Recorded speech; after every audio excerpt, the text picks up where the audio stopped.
My parents charged me $900 a month rent the day I turned 18. I paid it for 1 month, then found a place for $550 with friends. They called screaming about family loyalty. I mentioned their loyalty first, and everything they lost when I left. Hey Reddit, my parents decided to turn me into their personal ATM and chauffeur the second I turned 18. Charged me $900 a month to share a room with my brother while making me pay half of every bill and run their errands like an unpaid assistant.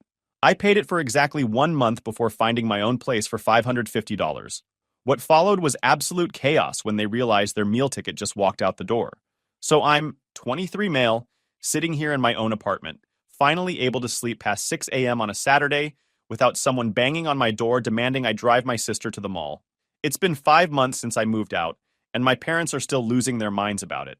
But before I get into the current nightmare, let me paint you a picture of what my life was like living under their roof. My childhood was pretty standard until I hit about 15. That's when my parents decided I was old enough to start contributing to the household. Sounded reasonable at first. Helping with chores, maybe mowing the lawn, normal teenager stuff. Except their version of contributing looked more like a full-time job I wasn't getting paid for. Started with driving my younger siblings around. I got my license at 16 and immediately became the family chauffeur. My brother Jake was 13 and played travel soccer, which meant practices 3 times a week and games every weekend. My sister Lily was 11 and did dance, gymnastics, and some kind of art class that changed locations every other month. My parents both worked, sure, but their schedules were pretty flexible. Dad managed a mid-size insurance office and could leave whenever he wanted. Mom worked part-time at a dental practice, usually done by 3. But apparently their time was too valuable to spend shuttling kids around, so that became my job. Every afternoon after school, I'd drive Jake to soccer practice 20 minutes across town, wait around for an hour and a half because going home wasn't worth the gas, then drive him back, 3 times a week, minimum. Weekends meant tournament drives that could be 2 hours each way, sometimes longer if they were out of state. Lily's schedule was worse because her activities were scattered all over the place. Dance studio on the north side, gymnastics across town, art class in some strip mall that changed locations like they were running from the law. I'd spend my entire evening in parking lots doing homework in my car or just staring at my phone waiting for her to finish. My parents never offered gas money. When I brought it up, Dad said the car was theirs, so gas was covered under household expenses. The car was a 2008 Honda Civic with 180,000 miles that I was only allowed to use for family purposes. If I wanted to go somewhere with friends, I had to ask permission, and the answer was usually no because someone needed a ride somewhere. Then came the errands. Grocery runs became my responsibility around age 16. Mom would text me a list while I was at school, and I was expected to stop at the store on my way home. Not a short list either. Full shopping trips with 30 items, half of which the store never had in stock, so I'd have to go to a second location. When I got home with groceries, my parents would be on the couch watching TV while I unloaded everything and put it away. If I complained, Dad would remind me they worked all day and deserved to relax. I'd been at school all day, then driven around for 2 hours, then grocery shopped, but apparently that didn't count as real work. Post office runs, dry cleaning pickups, returning items to stores because Mom changed her mind, dropping stuff off at relatives' houses. If it involved leaving the house, it became my job. My weekends were just long lists of tasks I needed to complete while my parents caught up on shows or went to brunch with friends. The kicker was I couldn't get a real job because I was too busy being their personal assistant. Applied to work at this local restaurant that paid decent money for someone my age. Got the job, was supposed to start the following Monday. Told my parents at dinner, feeling pretty good about finally having my own money. Dad's response, "Who's going to drive your brother to practice?" "You could do it," I suggested. "Or Mom. The restaurant is only 3 nights a week, and practice is Tuesday, Thursday, Saturday. I could work the other days." "We have commitments those nights," Mom said, "and we need you available for errands." A job would interfere with family responsibilities. I was 16. They wouldn't let me get a job because it would interfere with my unpaid labor for them. I had to call the restaurant and turn down the position. The manager sounded disappointed and confused why a kid would turn down work. I didn't know how to explain my parents needed a free employee more than I needed money. School became my only escape. I was a solid B student who could have been an A student if I'd had time to study. Instead, I was cramming for tests in parking lots between sibling activities and writing essays at 1 a.m. after finishing everyone else's errands for the day. Teachers would ask why I looked exhausted all the time.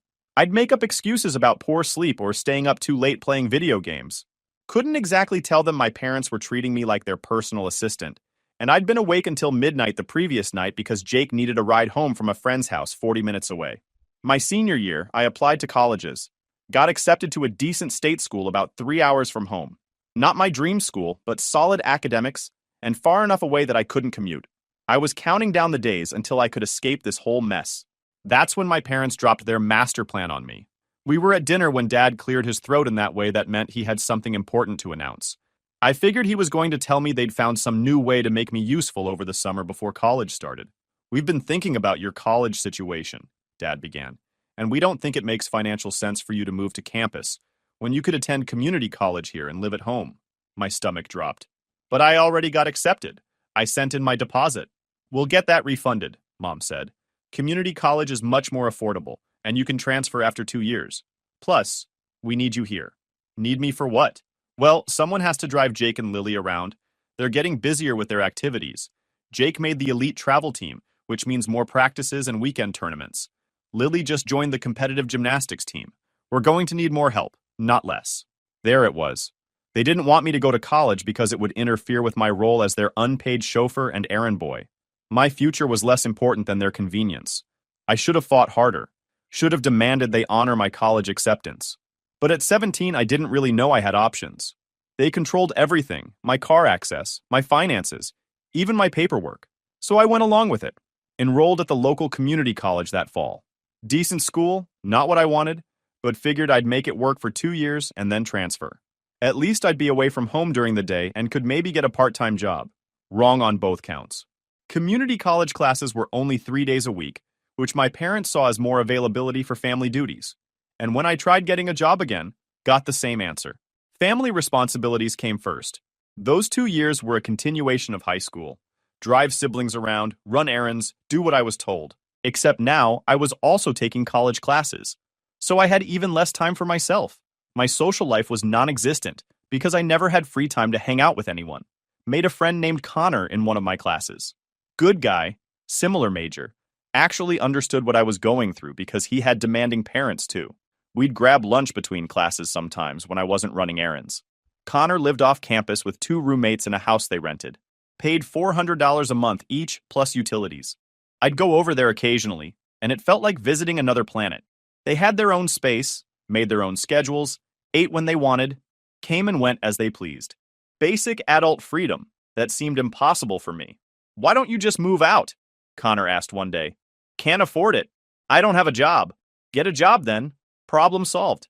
He made it sound so simple. But every time I'd tried getting work, my parents shut it down. They needed me available for their endless list of tasks. The idea that I could just leave hadn't really occurred to me because I'd been conditioned to think their needs came first. Then came my 18th birthday. I'd been thinking about what Connor said. Started looking at job postings online during my free time. If I could find something that paid decent money, maybe I could save up and move out in a year or so. Get some independence. Finally start living my own life. My birthday fell on a Tuesday. Nothing special planned, just another day. Came home from class around noon expecting maybe we'd do dinner or something low-key. Instead, found both parents sitting at the kitchen table with papers spread out in front of them. "Sit down," Dad said. "We need to discuss your living arrangements now that you're 18. Living arrangements. That was an odd way to phrase it since I'd been living there my entire life. Mom slid a paper across the table. It was a lease agreement. An actual formal lease for living in my own house with my own family. Starting immediately, you'll be paying $900 per month in rent, Dad explained. That covers your share of the mortgage, utilities, food, and general household expenses. Payment is due on the 1st of each month. I stared at the paper. $900. I didn't have $900. I didn't have any money because they wouldn't let me work. I don't have a job, I said slowly. Then you should get one, Mom replied. You're an adult now. Adults pay their own way. The irony was incredible. For years, they'd prevented me from working because I was too useful as free labor. Now that I was legally an adult, suddenly I needed to pay them nearly $1,000 a month to live in the same house I'd grown up in. And just to be clear, Dad continued, rent is just your base cost. You'll also be responsible for paying half of the household bills. Electric, water, internet, that kind of thing. We'll split everything 50-50 since there are 2 adults in the house now. 2 adults. Me and them. Like Jake and Lily weren't living there too. But apparently they didn't count as adults who should contribute. Your responsibilities around the house will continue as they have been, Mom added. driving your siblings, running errands, helping with household tasks. That's part of being a contributing member of this family. So I'd be paying $900 a month plus half of all bills, while still doing all the unpaid labor I'd been doing for years. And I'd be doing it while sharing a room with Jake, because that was part of the arrangement. You'll share a room with your brother, Dad confirmed when I asked. The spare bedroom is being converted into Mom's office space, and Lily needs her privacy as she gets older. This arrangement makes the most sense. I was 18 years old, being charged nearly $1,000 a month to sleep on a twin bed, in a room I shared with my 15-year-old brother who stayed up until midnight gaming with his headphones on, while still being expected to chauffeur everyone around and handle all the household errands. I need time to think about this, I said. Nothing to think about, Dad replied. You're an adult now. This is how adults live. You can accept these terms and continue living here, or you can find somewhere else to go. That last part was clearly meant to be a threat, like I couldn't possibly survive on my own. Where would I go? How would I afford anything? But something shifted in that moment. The same parents who'd spent years making sure I couldn't work or save money were now demanding I pay them an amount that would require me to work full-time. The hypocrisy was so blatant it actually cleared my head. I signed their lease. They looked satisfied, like they'd successfully transitioned me from free labor to paying labor. Then I went upstairs to the room I shared with Jake and started planning my escape. Found a job posting that same night. Hardware store about 20 minutes away was hiring for full-time positions. Flexible scheduling, decent pay. Benefits after 90 days. Applied immediately. Got a call back 2 days later. Interview went well. The manager asked if I could start immediately. I said yes. He seemed surprised by my enthusiasm, but I wasn't about to explain that I'd been prevented from working for years and was desperately trying to escape my living situation. Started the following Monday. 40 hours a week at $16 an hour. Came home that first week with a check for $640 minus taxes. After my parents' rent and half the bills, I'd have maybe $150 left for the month. Couldn't save anything. Couldn't afford to move out. Basically trapped. My first week working full-time, I got home around 6 p.m. exhausted from learning new systems and unloading deliveries all day. Collapsed on my bed wanting nothing more than to close my eyes for 20 minutes before dinner. Mom knocked on my door 10 minutes later. Lily needs a ride to gymnastics. You need to leave in 15 minutes. Can Dad take her? I just worked 8 hours and I'm beat. Your father is busy, and your responsibilities haven't changed just because you have a job now. So I dragged myself off the bed, grabbed the keys, and drove Lily 30 minutes to gymnastics. Waited in the parking lot for 2 hours doing nothing because going home wasn't worth the gas. Drove her back. Got home at 10 p.m., heated up leftovers because I'd missed dinner, then passed out. That became my routine. Work 8 hours, come home exhausted, immediately get dispatched for sibling transportation duty or errand runs. I was working full-time and still functioning as their unpaid assistant. The bills came in mid-month. Electric, water, internet. And apparently now I was also responsible for half the gas bill, even though most of the gas usage was me driving their kids around. Came out to an additional $340 on top of rent. Did the math one night. After rent and bills, I was taking home about $200 a month from my full-time job. $200. That's what I had for gas, food outside the house, clothes, and any basic necessity they didn't feel like covering. Meanwhile, Jake and Lily continued living rent-free, getting driven everywhere, having all their activities and expenses covered by our parents. I was essentially subsidizing their lifestyle while working full-time and being treated like the help. Started looking for apartments during my lunch breaks. Anything in my budget. The cheapest studios I could find were $800 a month plus utilities, and most required first and last month's rent up front. Even if I saved every penny, it would take me 6 months to save $1,600, and that's assuming nothing came up. Then Connor texted me about his living situation changing. One of his roommates was moving out in 3 weeks, and they needed someone to fill the spot. Rent was $450 a month plus utilities, which worked out to about $550 total depending on usage. His other roommate had a friend interested, but Connor wanted to offer me first. $550. Almost half what my parents were charging me. And I'd have my own room, my own space, my own life. Did the math obsessively that night. If I could cover my parents' rent for this month, I'd have about 3 weeks to save up enough for first month's rent at Connor's place. Between paychecks and if I was careful, I could make it work. Barely. Told Connor I was interested. He said great. Move-in date was the 1st of next month, which meant I had exactly 3 weeks to save $550 and tell my parents I was moving out. Those 3 weeks were intense. Worked as many hours as they'd give me, Picked up an extra shift when someone called in sick. Skipped lunch most days to save money. Stopped getting coffee on my way to work. Every penny went into a savings account my parents didn't know about. Came home every day and continued the routine. Drive siblings around, run errands, hand over rent money, act like everything was normal. My parents had no idea I was planning to leave. Jake started getting suspicious around week 2.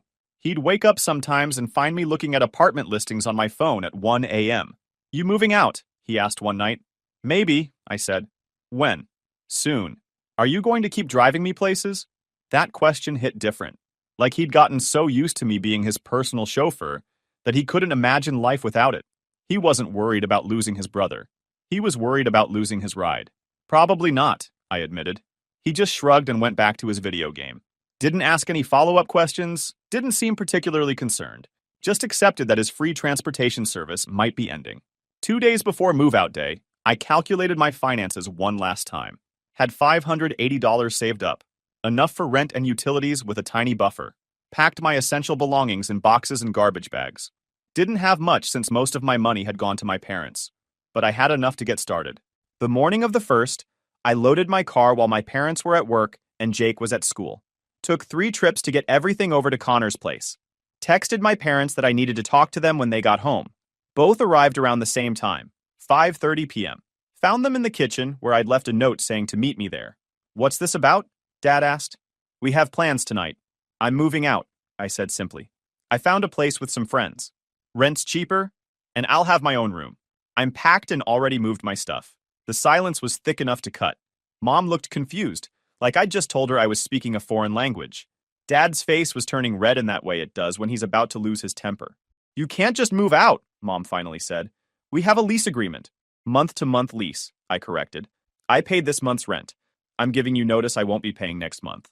"This is incredibly selfish," Dad said, voice rising. "We need you here. Who's going to drive Jake to practice? Who's going to take Lily to her activities?" "You could," I suggested. "Or Mom. Or Jake's old enough to get his license soon."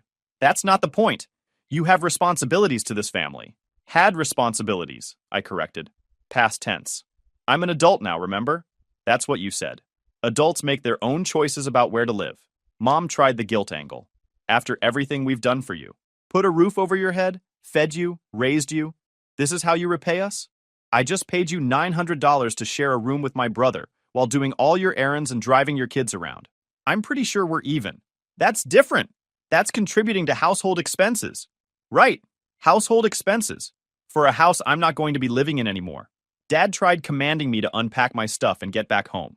When I explained it was already at my new place, he threatened to come get it. I reminded him it was my property, and that would be theft. He didn't have a legal leg to stand on since I was an adult paying my own way. The argument went in circles for another 20 minutes. Them insisting I couldn't leave, me explaining I already had. Finally, I said I needed to go because Connor was waiting for me at the new place. "Don't expect to come crawling back when things don't work out," Dad warned. "You make this choice. You live with it." "Planning on it," I said. Walked out of that house feeling lighter than I had in years. Got in my car and drove to Connor's place, where he and our other roommate helped me unload the last of my boxes. We ordered pizza, sat around talking about random stuff, and I went to bed in my own room with my own door that locked. Best sleep I'd had in years. The first 2 weeks were almost surreal. Woke up when I wanted. Made breakfast without someone immediately handing me a grocery list. Went to work and came home without being dispatched for transportation duty. Just lived my life like a normal person. Then the texts started. Mom began with guilt. Jake missed practice because no one could drive him. He's so disappointed. Lily followed up. "Why aren't you helping the family anymore? Did we do something wrong?" Dad went straight to anger. "You've abandoned your responsibilities. This is disgraceful behavior." I didn't respond to most of them. When I did, I kept it simple. "You have 2 cars and 2 parents. Figure it out." Week 3 brought the real nuclear option. Mom called me screaming about family loyalty. How could I abandon them like this? Didn't I understand they needed me? I was being incredibly selfish and immature. Let her rant for about 3 minutes before I said, "You charged me $900 a month to share a room with Jake while making me pay half of all the bills and do all your errands. My current rent is $550 for my own room, and I don't have to drive anyone anywhere or run to the store every other day. This isn't about loyalty. This is about math." "It's not about money," she insisted. "It's about family." If it's about family, why did you charge me more than double what I'm paying now for a worse living situation? She didn't have an answer for that. Tried pivoting to how much they'd done for me, how ungrateful I was being, how I'd regret this decision. When none of that worked, she hung up on me. Dad called an hour later. His approach was more businesslike. He'd calculated that my departure was costing them approximately $1,240 per month between my rent, half of bills, and the errands I used to run that now required their time and gas money. We need you to start contributing again, he said. Not living here is your choice, but that doesn't absolve you of family responsibilities. Actually, it does, I replied. I'm not living there. I don't owe you anything. You owe us 18 years of providing for you. That's called being a parent. That's literally what you're legally required to do. I don't owe you money for not abandoning me as a child. He threatened to sue me for breach of contract. I reminded him the lease was month to month, I'd paid my last month, and I'd followed all the terms. There was no breach. He hung up on me too. Week 4 brought family members. My aunt called saying she'd heard about the situation and was disappointed in my behavior. When I explained the actual circumstances, she got quiet, then said maybe my parents had made some mistakes. But family forgives. I told her she was welcome to move in with them and pay $900 a month if family was so important. My uncle tried the reasonable approach. Both sides probably had valid points. Maybe I could help out occasionally? Drive the kids on weekends? I explained I worked weekends now since I'd picked up extra shifts. He asked if I could switch my schedule. I asked if he was volunteering to subsidize my lost wages. He changed the subject. But the real entertainment came when my parents realized just how much my departure had affected their daily lives. Jake's soccer suffered because he started missing practices. Turns out when your chauffeur quits, it's hard to maintain a schedule. Mom tried taking him after work, but her part-time schedule didn't always line up with practice times. Dad could take him, but that meant leaving work early or missing networking events. The solution they came up with was making Jake quit the elite travel team and join a local rec league that practiced closer to home. Jake was furious. He'd worked years to make that team, and now he was getting demoted because I wasn't around to drive him anymore. Lily's activities got scaled back too. Gymnastics stayed, but dance and art class got cut. Too many locations, too much driving, too much scheduling complexity without their free chauffeur service. Lily blamed me completely, sending me passive-aggressive texts about how I'd ruined her future as a dancer. The errands became their problem too. Mom was doing grocery shopping again, which she hated. Dad was handling post office runs and other random tasks, which he also hated. They'd gotten so used to delegating everything to me that they'd forgotten how time-consuming basic household management actually was. Week 6 brought the biggest meltdown. Mom called me sobbing about how they couldn't keep up with everything. Between work, the kids' reduced schedules, and all the household tasks, they were exhausted. Couldn't I please come back? They'd reduced the rent to $600. I'm paying $550 where I am now, I reminded her. But we need you. You needed an employee. You got one. Then he found a better job. That's when she played her final card. What if something happened to Jake? Or Lily? What if they needed a ride somewhere and no one was available? I'd never forgive myself if something bad happened, because I wasn't there to help. You're their parents, I said. That's your responsibility, not mine. You figure it out like every other parent does. She hung up crying. Dad tried one more approach around week 8, professional negotiation. He'd clearly thought this through because he came with an actual proposal. They'd reduce my rent to $500 a month. I wouldn't have to share a room anymore because they'd converted Mom's office back into a bedroom. I'd only be responsible for a quarter of the bills instead of half, and I'd only need to drive the kids to their activities twice a week instead of every time. So I'd be paying almost the same as I am now for more responsibility, I said. You'd be living at home, with your family. The family that charged me $900 a month to share a room with my brother, while treating me like hired help. We made mistakes, he admitted. That was probably the closest he'd ever come to apologizing. We didn't realize how much we were asking. We can do better.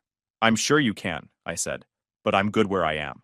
You're really going to throw away your family over this? I'm not throwing anything away. I'm just not paying you to exploit me anymore. That shut down the negotiations pretty quickly. Over the next few months, I settled into my new life, picked up more hours at work and got promoted to shift supervisor, which came with a raise. Started taking online classes again, this time in something I actually wanted to study instead of what my parents had suggested. Made friends with Connor's other roommate, guy named Brett who worked in construction, and taught me some basic handyman skills. My weekends became my own. Sometimes I'd hang out with Connor and Brett. Other times, I'd just sit on our couch doing absolutely nothing, enjoying the simple pleasure of not having to drive anyone anywhere or run someone else's errands. The financial difference was staggering. After rent and utilities at Connor's place, I had actual money left over. Started building a savings account, bought a newer car because my old Honda was barely running. Got a haircut at an actual salon instead of the cheap place my parents used. Started eating better because I could afford groceries I actually wanted instead of whatever was on mom's list. 3 months in, I ran into Lily at the store. She was with mom, who tried to pretend she didn't see me. Lily didn't have that same restraint. "You know I had to quit gymnastics," she said, "because no one can drive me anymore." "That's unfortunate," I replied. "Maybe they should have thought about that before charging me $900 a month. They needed the money. They needed a chauffeur they could charge for the privilege of working." Mom finally acknowledged me, asking if I was happy now that I'd destroyed the family. I was actually pretty happy, yes. Sleeping well, not stressed constantly, had money in my savings account. Things were good. "You're selfish," Mom declared. "You always have been. I paid $900 a month to share a room and work for free. If I'm selfish, what does that make you?" She didn't have an answer. Just grabbed Lily and left. Watched them walk to their car, Mom probably complaining about me the entire time while Lily agreed because that's what she'd been trained to do. Around month 4, something unexpected happened. Connor's other roommate, Brett, needed to move out for work reasons. We needed a new roommate fast to cover his portion of rent. Started posting ads, meeting potential candidates, the usual process. Then Jake called me. Not Mom, not Dad. "Jake, can I move in with you?" he asked. The question caught me off guard. "You're 16. I'll be 17 in 2 months. And I'm losing my mind here. Ever since you left, they've been on me constantly about contributing more. I have to do all the stuff you used to do. I'm basically their new servant. Karma is beautiful sometimes. What do Mom and Dad say about this? They don't know I'm calling, but I can't do this anymore. They're talking about charging me rent when I turn 18 too. Same deal they gave you. I don't want to end up trapped like you were." At least he was learning. "You need to finish high school first. Then we'll talk. They're going to make me stay home and go to community college. Same thing they did to you. Then you'll have to decide if you want to fight that or not. But you're 16. I can't have you move in without their permission." He hung up frustrated, but I got it. He was seeing firsthand what I'd dealt with for years. Now he was the oldest kid at home, which meant he'd inherited all my former responsibilities. The driving, the errands, the endless demands on his time. And he was smart enough to see where it was heading. 2 weeks later, Dad called. Jake had apparently told them about our conversation, and they were not happy. "How dare you try to steal our son?" Dad said. "He called me. I told him he couldn't move in. You put ideas in his head about leaving." "I didn't put anything in his head. He figured it out himself after you turned him into your new unpaid assistant." "That's not what's happening." "Really? Is he doing all the driving now? Running your errands? Covering the responsibilities I used to handle?" Silence. Then, "He's learning responsibility. That's part of growing up." "Right. And when he turns 18, are you going to charge him $900 a month too?" More silence. "Thought so," I said. "Jake's smarter than I was. He sees this coming. Good for him." Dad threatened to cut me off completely if I kept poisoning Jake against the family. I reminded him we were already cut off. We barely spoke. I didn't visit. And I supported myself financially. There was nothing left to cut. Around month 5, the texts and calls slowed down. My parents apparently realized I wasn't coming back, wasn't going to help them out, and wasn't interested in reconciliation on their terms. But then I got an email from Dad about refinancing their mortgage. They needed my signature on something because of the previous lease agreement. Read through the document, had a friend who worked in real estate look it over. Turned out they'd taken out a second mortgage around the time they started charging me rent, and my signature from the lease was on some of the paperwork as a household member. Called Dad to discuss it. He explained they'd refinance to afford some home improvements. Nothing major, just updating the kitchen and bathrooms. But the bank needed all previous documentation cleared up, including my lease agreement showing I was no longer a resident. "So you took out a second mortgage, used my signature on lease documents to qualify for better terms, and now need me to sign off on the fact that I moved out?" "It's just a formality," he insisted. "How much were the home improvements?" "That's not relevant."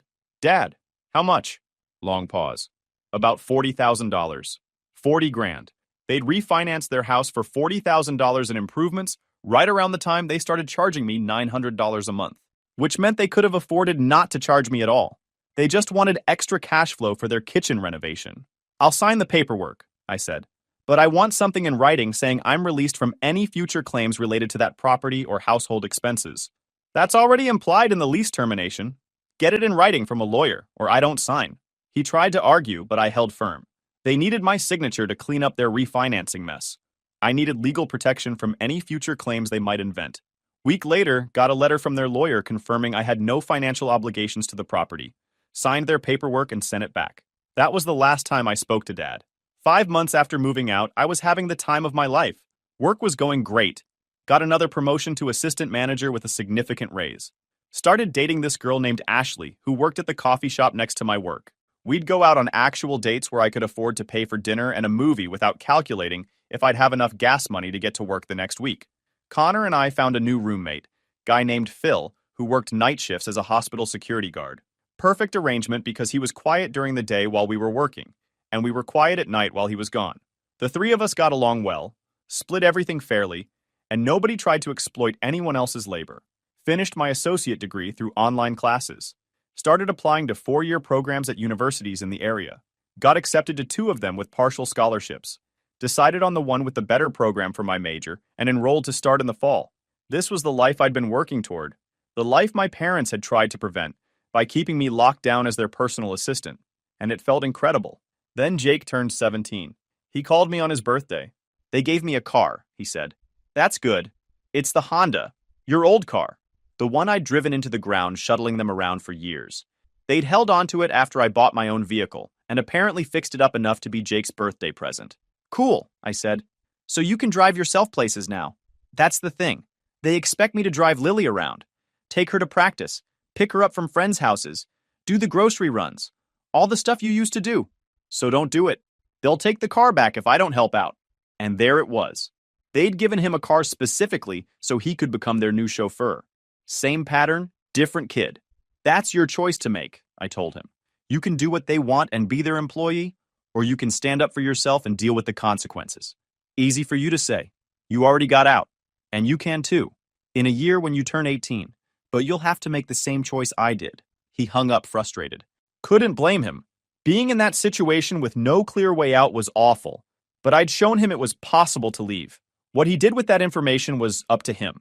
Last month, got a Facebook message from my aunt, the one who'd called earlier to lecture me about family. She wanted to apologize. Apparently, she'd had dinner with my parents recently and seen firsthand how they talked about Jake's responsibilities. Started asking questions and got uncomfortable answers. I didn't realize how much they were using you, she wrote. Your mother tried to say it was normal contribution to the household, but asking a teenager to pay $900 a month while sharing a room? That's not normal. I'm sorry I didn't believe you. Appreciated the apology, but it didn't change anything. She'd believe them over me without question because that was easier. Now she felt guilty because the evidence was overwhelming. Are you going to talk to them about how they're treating Jake? I asked. I tried. They don't want to hear it. Said I'm interfering in their parenting? At least she tried. Guys, we are so close to hit 100,000 subscribers on this channel. If you are not subscribed to the channel, please consider subscribing. It really helps hit that 100,000 mark. Thanks for making this dream come true.